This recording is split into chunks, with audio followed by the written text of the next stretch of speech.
Good Tuesday morning, everybody. I'm Dave Furtado. And I'm meteorologist Jefferson Donovan. And welcome to Keep Her Quick, your latest local news and weather commercial free in about 16 minutes or less. We're going to jump right over to weather because Jefferson, quite the light show last night. Yes, there was plenty of showers and thunderstorms in our forecast area last night, and we are going to hold on to possibilities of showers and thunderstorms as we go through today, tomorrow, and even Thursday. Now, by the time we get to Friday, however, we are going to be looking at some calmer weather back to the forecast area, but again, we do have to get through some active days of weather first, including today. Now, one piece of good news is temperatures are going to be staying seasonal for a majority of the forecast period. We're not going to be straying too far off from average one way or the other. We'll take a deeper dive into all three of these weather headlines coming up.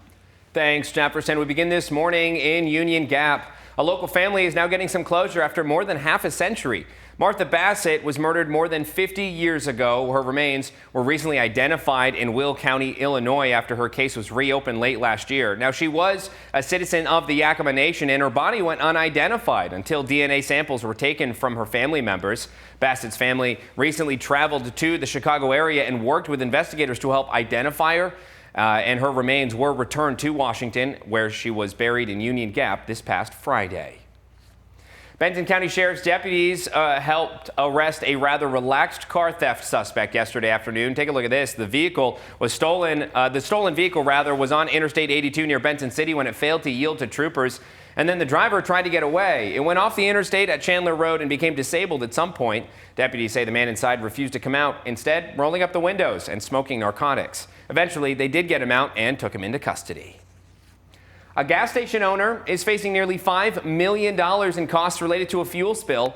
Leaders with the State Department of Ecology say Ben Kleban, Stillwater Holdings LLC, and Wine Country LLC are being charged $738,000 in penalty fees and $4.1 million in cost recovery expenses. Now, the spill, which was discovered after fuel was found building up in the basement of the Marcus Whitman Hotel in September of 2023, was seeping into the ground months beforehand. It's our understanding related to records that the gas station owner holds is that it was earlier in the summer, a couple of months when the tank or valves may have started leaking to groundwater. Now, Ecology investigators say cleanup efforts continue after nearly 2,500 gallons of gasoline contaminated surrounding groundwater. Kleban and the two LLCs, which are under his name, have until October 4th to appeal the penalty. Kleban could not be reached for comment. Health leaders are saying it's peak season for toxic algae, and this is the highest level they've seen in years. Health leaders are advising the community to be very cautious of the Columbia River along Howard Amon Park. They say it's a hot spot right now, and a test of the water 2 weeks ago shows dogs and infants could get sick if they go near the water. The solids are really what's harmful. If you're out swimming in the river, you're not really ingesting the water, then typically it's not as risky as it might be to say like a dog that actually will ingest the solids material. Now, there are yellow signs advising about the danger levels along the shoreline of the Columbia. Toxic algae season usually ends in early November and won't appear again until next July. If you think your dog may have swallowed some water containing toxic algae, contact your vet immediately. And sticking with health news, the wildfire smoke we've seen over the past few weeks isn't just making the skies hazy, it's also putting people's health at risk. KIMA's Anissa Williams reports on how doctors in Yakima are responding to the growing concern.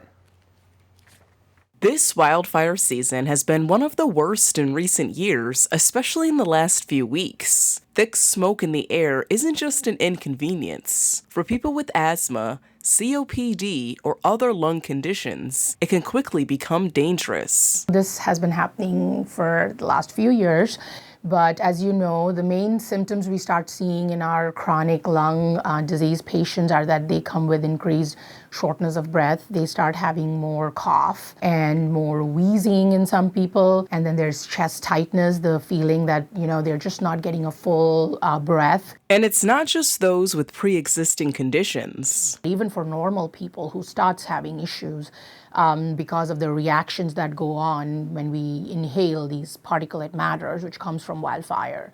But more so in people who have chronic lung diseases, if they are having more flare-ups, which we start seeing in our asthma and our COPD patients, then over time there is slight decline in the lung function. The key is staying ahead of symptoms and not waiting until it gets severe. If there is a warning for wildfires, number one thing would be to keep on monitoring the air quality index. And based on that, if kind of limit all the outdoor activities. If you need to go outside, then try wearing an N95. Staying indoors would be second. And the third thing would be, stay hydrated. If you have to exercise, limit your exercise to indoors so that, outdoor activity makes us breathe more of that air, which we try to limit. Staying hydrated helps us flush the various toxins out of our system. And, eating healthy goes with anything. While wildfire smoke continues to pose serious health risk, local providers aren't just responding, they're evolving. I wouldn't say that we are the best and we can accommodate the most, but we are definitely getting there.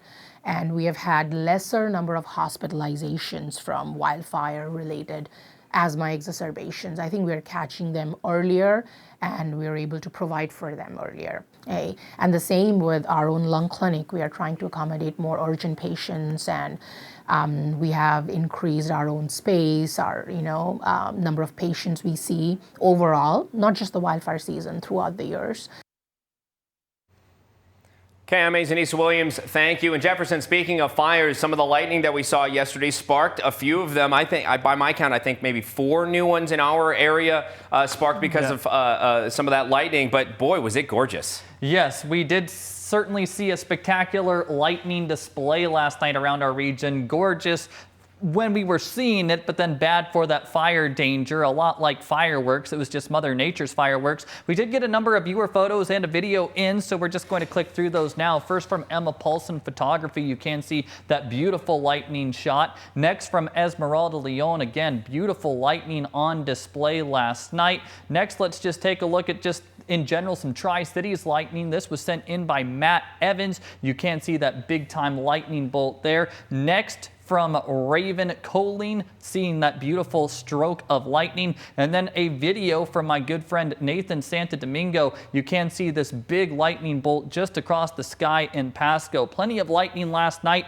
and today we are going to have more opportunities for showers and thunderstorms across our general viewing area, and we'll take a deeper dive at that with the Storm Tracker Futurecast in a moment. First though, here's a look at temperatures you can expect for today. Highs will reach the mid-80s in the Tri-Cities today, low to mid-80s for the Yakima Valley, upper 70s to low 80s this afternoon for the Kittitas Valley, with daytime highs in the low 80s for the Blue Mountain foothills, as everyone will have that opportunity for some showers and thunderstorms overhead. So let's just jump right into the Storm Tracker Futurecast as we go into this afternoon around your noon hour. Numerous showers and thunderstorms are going to be possible around our viewing area. Going into Wednesday, activity will not be as widespread or as numerous. There is going to be a good chance of showers and thunderstorms through Morrow and Umatilla counties tomorrow, and I can't totally discount some of these thunderstorms working towards the Washington side of the Washington-Oregon border. But in general, I'm not anticipating as many thunderstorms on Wednesday as we saw last night or will be seeing today.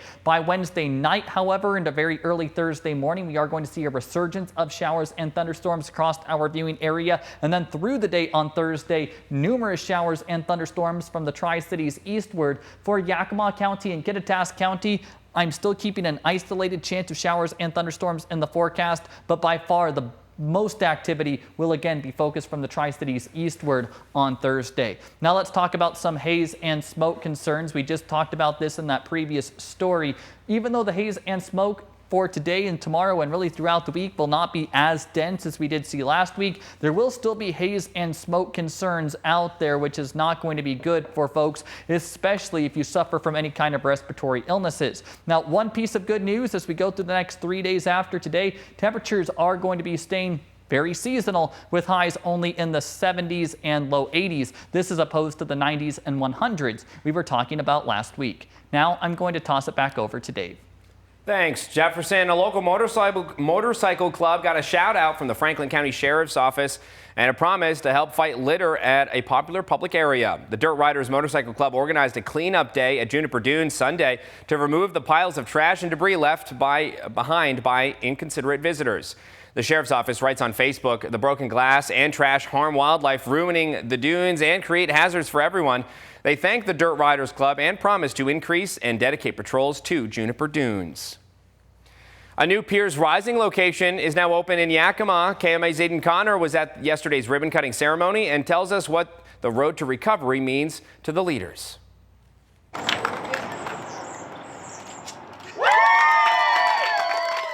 Piers Rising looks to provide a comfortable outlet for those looking to start their recovery journey. So we're a recovery community organization, which is a very holistic approach. So the clinical side of it, sometimes people have a hard time getting into that clinical part. So we kind of have it where it's open door, no case management, no paperwork to fill out, and then we kind of help them and can help bridge the gap. Once in the same shoes as the people that they serve, executives are passionate about getting out and helping. And there's an ache in your heart when you know that you've been there, you see it through a different lens. And so to be able to get out there and to help and make a difference, it's a go now. One word that radiates throughout the community when it comes to addiction and recovery: stigma. The stigma that surrounds addiction and those who struggle with it can be a setback. So our biggest thing is we want to break down the walls of stigma and let recovery in, because stigma is a barrier. It's a huge barrier. A barrier in communities, in families. Yakima was always on the organization's radar, but it did not take much time to get the ball rolling on a new location in the area. So Yakima happened very quickly. We actually had a funder come to us and asked, we already have a grant with them for Kittitas, and they asked if we would be open to opening in another county. I said, are you saying Yakima? And they were like, what a great idea. As Piers Rising broadened their support pool, Yakima gained another resource for addicts looking to begin their recovery journey. Reporting for Action News, I'm Aiden Connor. KMA's Aiden Connor, thank you. And the new Piers Rising Center in Yakima is at 1115 West Lincoln Avenue in Suite 103. We have information about the new center up on our website, KMATV.com. Over in the Beaver State, a new volunteer-led organization called Grandparents for Vaccines launched Sunday on National Grandparents Day. Their mission: to share firsthand life experiences before vaccines were widely available. The group brings together hundreds of grandparents nationwide who lived through diseases such as polio, tuberculosis, and measles, illnesses once thought eliminated in the U.S. I have a very vivid recollection of having measles and how awful that was. We're really trying to share our own stories of what it was like for our generation when we had these infectious diseases. We just feel like our children haven't seen these diseases. They don't think they exist. Now, the launch comes as measles cases surge to their highest levels since the disease was declared eliminated in the U.S. in 2000. Data from Johns Hopkins shows more than 1,400 measles cases have been reported so far this year. And finally, Friday night lights are burning a little brighter in Yakima. Eisenhower High School is now in the running for a $1 million football field upgrade, part of T-Mobile's nationwide program to boost small-town sports. It comes as part of a $5,000 award that they received that will be used to update some infrastructure. KIMA's Anissa Williams tells us more. In the heart of Yakima, Friday nights are more than just football. They're a tradition and now part of a national spotlight. Eisenhower High School was recently awarded $5,000 as part of T-Mobile's Friday Night 5G Lights program, one of 450 schools across the country to get a boost. Our stadium is 10 plus years old, and so this grant will help us update our sound system, our press box, some of the much needed infrastructure, things that are starting to not be at their best level at this point. Now Eisenhower is in the running for a $1 million grant, including a full home field upgrade, a renovated weight room, a tailgate party, and an all-expense-paid trip to the SEC championship. It's really a sense of pride. You know, when you have nice things, it makes you feel good about yourself, about your community. Our teams will have so much more pride in their work together as a team and for their schools. And so I think it will just bring us together even closer than we already are. Our stadium is also used for state events, so we see people from all across Washington State come into our stadium. And so if we were to get that $1 million grant, it would mean really amazing things for not only our schools, our community, but also for our state as a whole. But what will it take to win? You know, community engagement really is the key to winning that grand prize.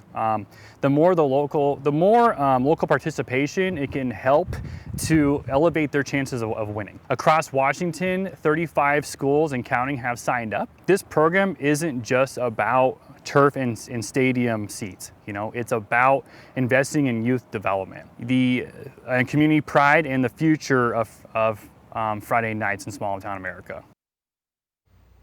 KMA's Anissa Williams, thank you. And the Yakima School District was hoping to share the news during an upcoming home game, and we may have spoiled the surprise, but winning depends on community involvement. Finalists will be announced September 25th, kicking off the voting period. Each of the top 25 schools will receive $25,000 and a T-Mobile home game celebration. From there, it's all about rallying the votes to win that $1 million prize, which will be announced October 30th. And that does it for us. Thank you for watching this episode of Keeper Quick. For more local news and weather, you can head over to our websites. That's Keeper and KIMATV.com, as well as our Facebook pages. But while you're here, be sure to subscribe to our YouTube channel to keep up with our latest mini newscasts Monday through Friday. Have a terrific Tuesday, everybody.